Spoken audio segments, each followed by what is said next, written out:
মার্কিন মধ্যস্থতায় প্রেসিডেন্ট ট্রাম্পের ওভাল অফিসে দফা বৈঠক করেন ইসরায়েলি রাষ্ট্রদূত ইএচএল লাইটার এবং লেবাননের রাষ্ট্রদূত নাদা মোয়াদ। পরে ট্রুথ সোশ্যালে দেয়া এক পোস্টে মার্কিন প্রেসিডেন্ট বলেন, বৈঠকটি খুব ভালোভাবে সম্পন্ন হয়েছে। এই যুদ্ধবিরতি একটি বৃহত্তর শান্তি চুক্তির পথ খুলে দিবে। ইরানে পারমাণবিক হামলা চালানো হবে না বলেও এদিন জানান ট্রাম্প।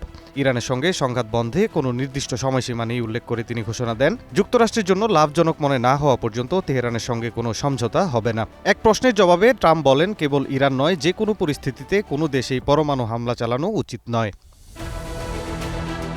এদিকে তেহরানের আকাশে শত্রু উপস্থিতি শনাক্ত হওয়ার পর শহরের বিভিন্ন অংশে আকাশ প্রতিরক্ষা ব্যবস্থা সক্রিয় করা হয়েছে।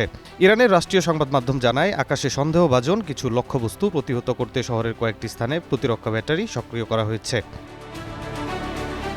তেহরানে যখন আকাশ প্রতিরক্ষা ব্যবস্থা সক্রিয় করা হয়েছে, ঠিক তখনই মধ্যপ্রাচ্যের আকাশে রওনা দেয় মার্কিন বিমান বাহিনীর রণতরী ইউএসএস জর্জ ডব্লিউ বুশ।